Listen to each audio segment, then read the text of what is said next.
Hey guys and girls, it's Blackjack with 396 Guitars. We're back with the Tele solo budget build. A lot has happened since the last video. We had to suss out some electronics. I'm going to try to explain all that. When I flip the camera down, you're going to see that we've made a lot of progress. We're going to start putting hardware on. Everything is sussed out and I got the electronics working well. But I'm going to describe what happened as I go along in this video, this installment, and we're getting ready to string it up and start playing it. So come along for the ride and let's get to work. And the camera lottery as usual. I think that's pretty good. Oh, there we go. So you can see that we have quite a bit going on here. The wiring is done. The previous video I ran into some issues with the control plate that came with the guitar. I took one look at it and I knew right away that it was not how I usually would wire a 3-switch Tele up. And it had not the round Tele switch that I'm used to for this particular type of switching system. This front position would be the neck pickup.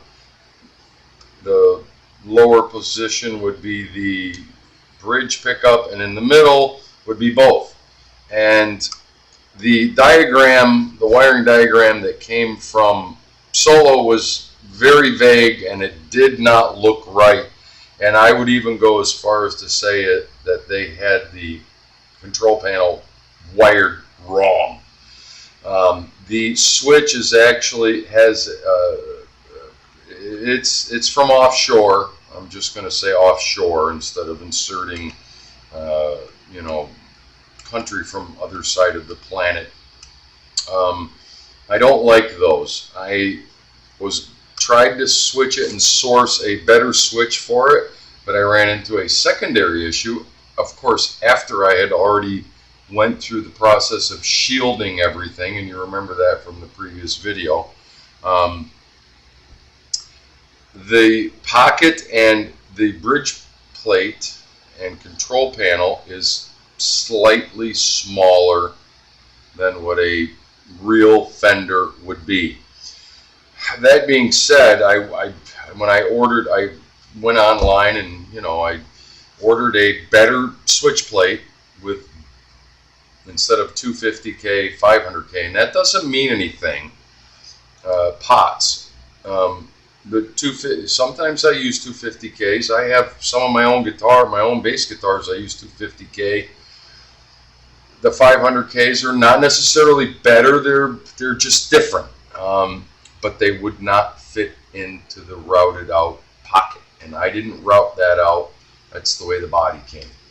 So I was stuck with, and you couldn't find a 250K control plate with the type of switch that I was looking for. So I was forced to use the offshore switch type mechanism when it has a circuit board in there, which I don't like.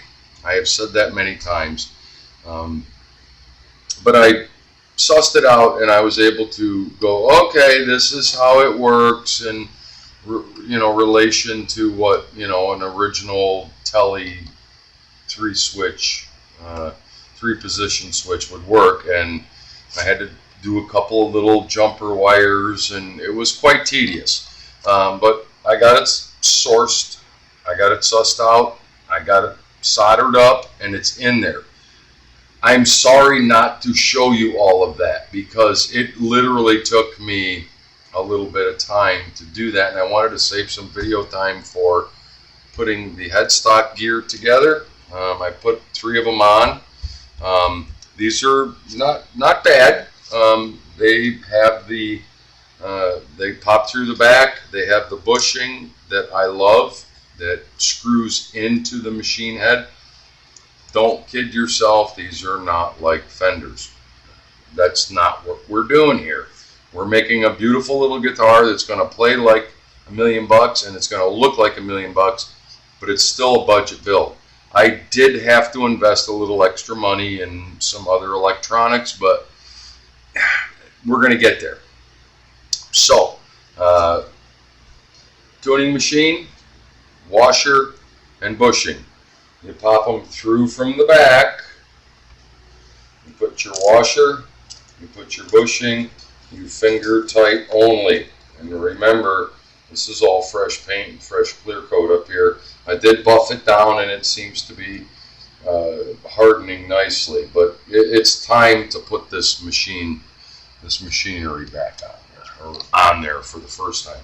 I did the first three, so I'm going to show you putting on these three, and we're going to flip the guitar over, and we are going to put the screws in the back and hope that Solo actually drilled the holes where they belong, because if they didn't, that's another different kind of repair.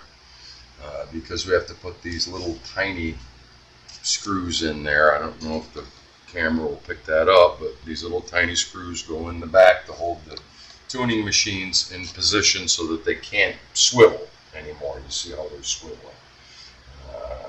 Alright. Get that girdle in there. Now, these do not need to be super tight. They're usually 10 millimeter. I'm going to assume that's what they are. I'm just going to lightly snug them. We're not tightening them down yet because we still have to put the screws in the back. And it is a 10 millimeter. 10, see, 10. Flip her over. By the way, once I got all the electronics sussed out, all we do is plug in to the amp, power it up, and tap it with, you've seen that exercise when I'm just testing without strings on the guitar, testing the pickups, and I actually checked impedance and all that stuff, and they're not the worst pickups. This one's got some balls, and this one's a little bit softer, and that's what a Telecaster is. But when you put them together and you get your tone dialed in with your volume and get your amp the way you can get a lot of different sounds out of this type of guitar. Are there better pickups? Absolutely. But in a budget build, we're not going there yet. We're going to make this guitar play. We're going to make it look like $1,000,000. And then maybe later on, if somebody doesn't love it the way it is and want to take it home, we may upgrade pickups and so forth. And we'll get into that later. Let's flip it over. Let's put our screws in. Make sure that I'm in the movie. Little tiny screws. And let's find the right Phillips head for that. Yep.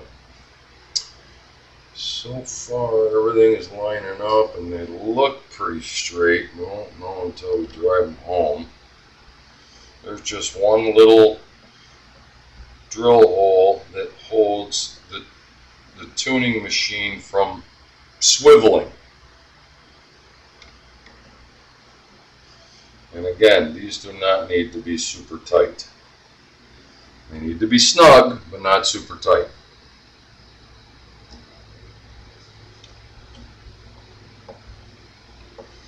And we won't know until we get up and put all these in and flip it over to make sure that, to do a quality check on Solo's drilling. We'll look at them and make sure they're all lined up. I can already see that one of them is not exactly where I would do it, but not too bad.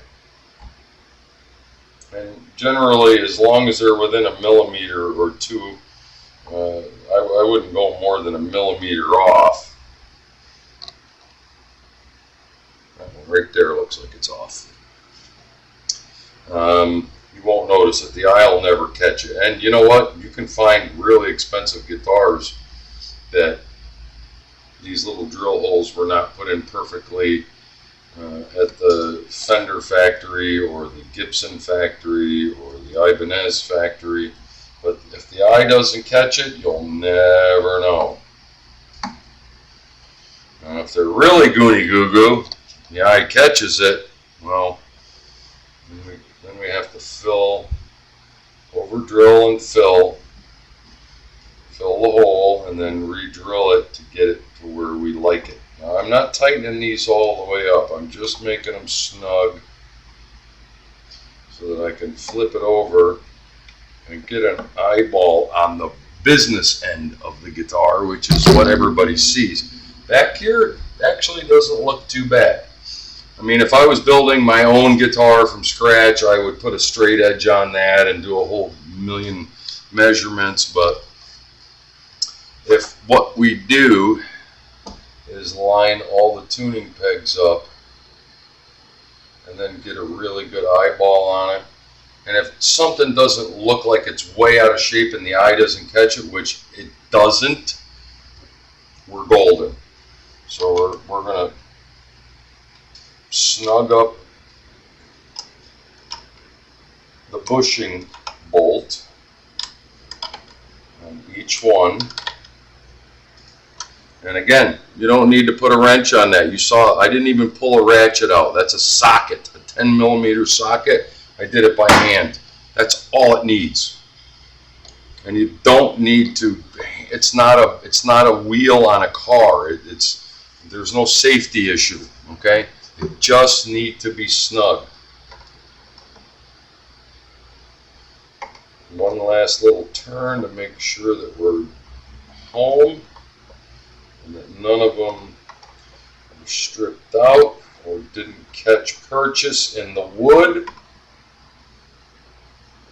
And we have installed the tuning machines on our Fender Telecaster.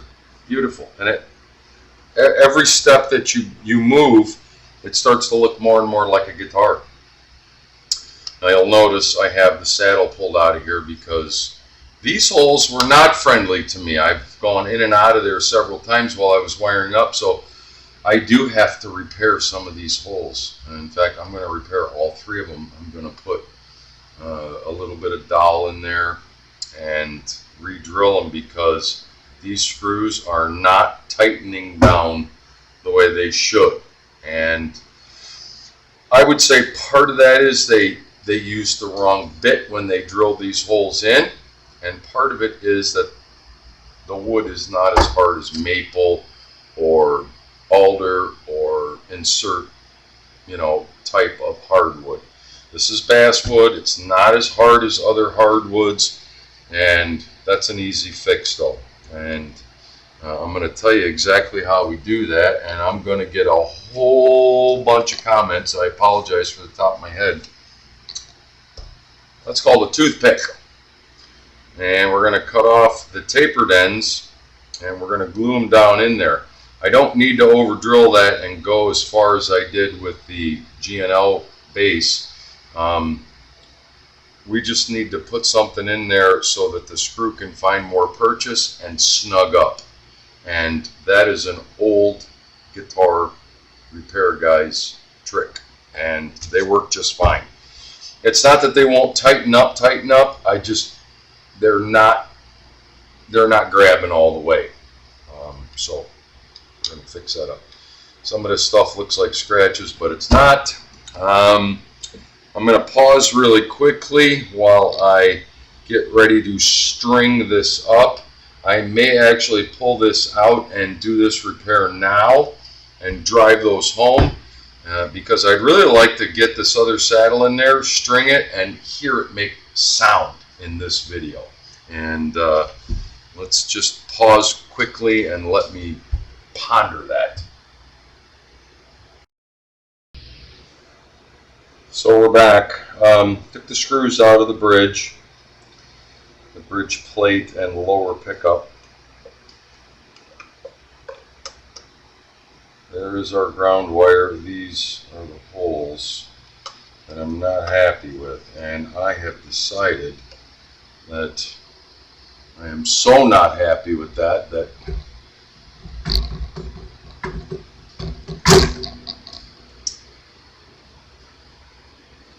I'm going to put a couple of dowels in there. What we do is we shove them in there and mark them with a pencil. And then we know how far down the cut. We just need to be just a little bit so that they plop down in there. And we're going to make a few of these, one for each. You don't want it to be right at the top. You want to cut it just below. And boy, do I know I'm going to get a whole bunch of comments on this. But this is a tried and true method, as I always say.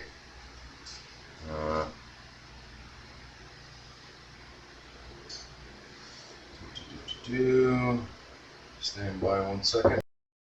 Okay, we're back. I know this seems odd, but it's not. This is a tried and true method. I have repaired everything from strap locks to holding these things in with toothpicks. Toothpicks are soft enough that they'll fill up the hole, and they won't interfere with the screw when it drives down in there. And really, this thing will only come out once or twice in its life. As long as it gets driven in there correctly, we'll be golden. And all it needs to hold it in there and make it secure is just the smallest little bit of my favorite kind of white glue, and you know what I'm talking about. So I learned this from a guy that was 100 years old. And he taught me this, and he goes, yeah, seems counterintuitive, but this is what we do. And that little bit of glue will hold that in there, and then when the screw drives home, it'll hold it in there. And it will find purchase into the wood and into the side of the toothpick. And you know what? Later on, if I need to do a real repair on this, either me or somebody else, it'll be fine. And that's all there is to it. You don't want it to glue and hold the screw in. What you're doing is filling up the hole. The hole was already whopped out of shape, and it wasn't really letting me tighten the bridge plate down into the body of the guitar. So this will facilitate that. And be ever so careful when you're putting this back that your ground wire is right there. I can't wait to read all the comments from this.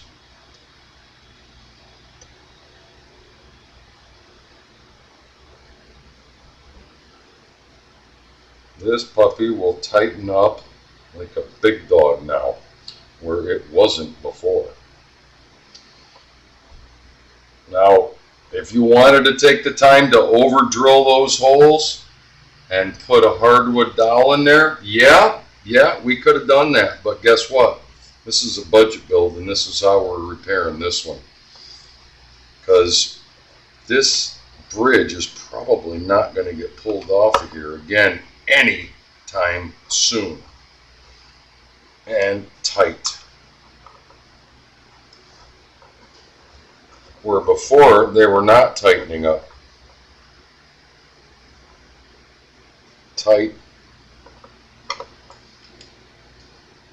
Tight. This one was tightening up, but these two were not. Now it's tight in there. And guess what? When that little tiny dollop of white glue, when that secures that little piece of toothpick that I put in there, that isn't going anywhere. It's not going to move, and now there's no flex.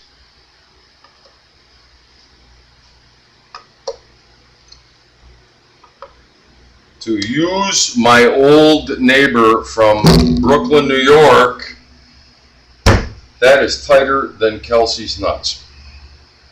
I don't know what that means, but That's what it is. I'm going to open up some strings and we're going to get started on that. First I have to put this little saddle back in there. I want to clean up some of these little scratches. Stand by. Okay, so we're back. We put strings on it. You know me, I'm an Ernie Ball 10s. Where's the 10? There it is. The next object lesson is going to be string trees for the high E and B, and there's actually one for the D and G. So you're going to have two string trees. One is going to be oriented probably right about there, and one is going to be oriented back here a little bit. So it's going to grab those four strings. The reason being, and you know what a nut I am for break angle, excuse me, because the headstocks on these type of guitars are so flat and in parallel with the actual body of the guitar and the neck. To get that proper break angle, we have to hold down with string trees, and they actually give them to us. One has a spacer that's a little bit taller than the other.